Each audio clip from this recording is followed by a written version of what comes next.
নমস্কার বন্ধুরা, ঘটি বাটির রসুই ঘরে আপনাদের সবাইকে স্বাগত। আজকে আমি বানাবো মশলা এগ স্যান্ডউইচ। তার জন্য লাগছে এই যে রুটি দেখুন, আর এই যে বাটার। রুটিটাকে সেকে বাটারটা মাখিয়ে নেব। আর কিভাবে করছি দেখুন। গ্যাসে এই যে ফ্রাইং প্যানটা বসিয়ে দিয়েছি। এবার দিয়ে দেবো সামান্য একটু অলিভ অয়েল। এবার দিয়ে দেবো কুচনো পেঁয়াজ। পেঁয়াজটা একটু হবে। অলিভ অয়েল না থাকলে আপনারা সাদা তেল দিয়েও করতে পারেন।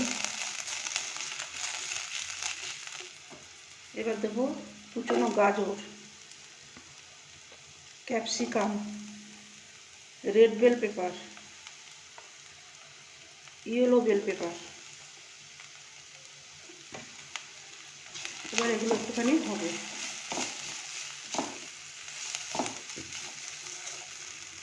সামান্য একটু নুন দিয়ে দেবো, দিলে একটু নরম হয়ে যাবে সবজিটা। একটু নুন দিয়ে দিচ্ছি। এবার নাড়িয়ে দিচ্ছি আবার। সবজিটা একটু হবে। সবজিটা এই যে নরম হয়ে গেছে প্রায়। এবার দিয়ে দেবো ম্যাশ করা আলু। এই যে এখানে একটা বড় সাইজের আলু সেদ্ধ করে ম্যাশ করে নিয়েছি।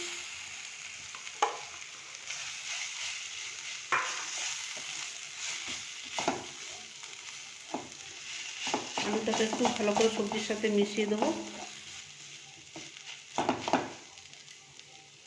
এবার দিয়ে দেবো দুটো সেদ্ধ করা ডিম ম্যাশ করা।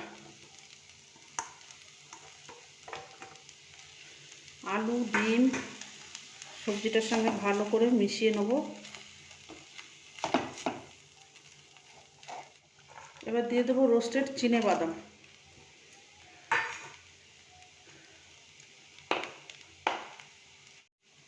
দিয়ে দেবো একটু গোলমরিচ, পরিমাণ মতো একটু গোলমরিচ দিয়ে দেবো। বাদাম, আলু, ডিম, সবজি সব একসঙ্গে ভালো করে আবার একটু নাড়িয়ে নেব। এবার দিয়ে দিচ্ছি একটু বিট লবণ। আগে একটু লবণ দিয়েছিলাম সবজিতে, একটু বিট লবণ দিয়ে দিলাম। এবার এটাকে ভালো করে আবার লবণের সাথে সবজির সাথে আলু ভালো করে মাখিয়ে নেব। দেবো এবার টমেটো কেচাপ।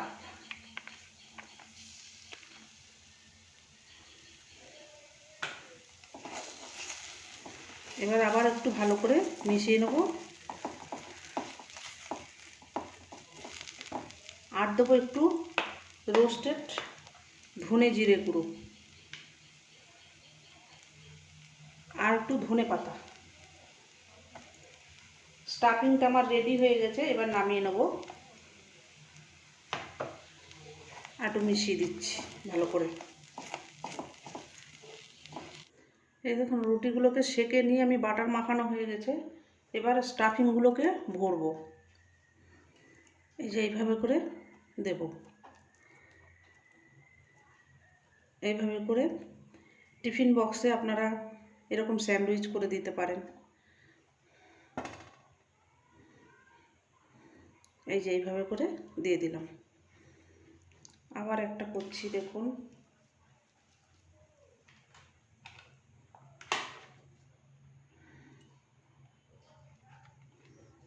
স্টাফিংটাকে এইভাবে দেবো, পুরো জায়গাটা স্প্রেড করে দেবো।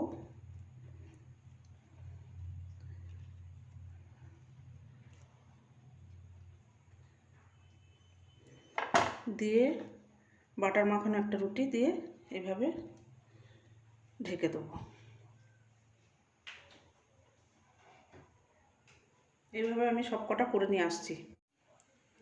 এই যে দেখুন বন্ধুরা, মশলা এগ স্যান্ডউইচ আমার রেডি হয়ে গেছে, বা মশলা স্যান্ডউইচ রেডি হয়ে গেছে। এইভাবে টিফিন বক্স ভরে আপনারা স্যান্ডউইচ তৈরি করে দেবেন। এটা খেতে বন্ধুরা অপূর্ব হয়। এরকম নিত্য নতুন ভিডিও পেতে আমার চ্যানেলটির সঙ্গে থাকবেন, সাবস্ক্রাইব করবেন, লাইক করবেন, প্রচুর প্রচুর শেয়ার করবেন। নেক্সট ভিডিও আসার অপেক্ষায় থাকবেন। ততক্ষণ আপনারা সবাই সুস্থ থাকুন, ভালো থাকুন, সাবধানে থাকুন। ধন্যবাদ। আর এইভাবে এরকম শসা পেঁয়াজ সঙ্গে স্যালাড সহযোগে পরিবেশন করবেন।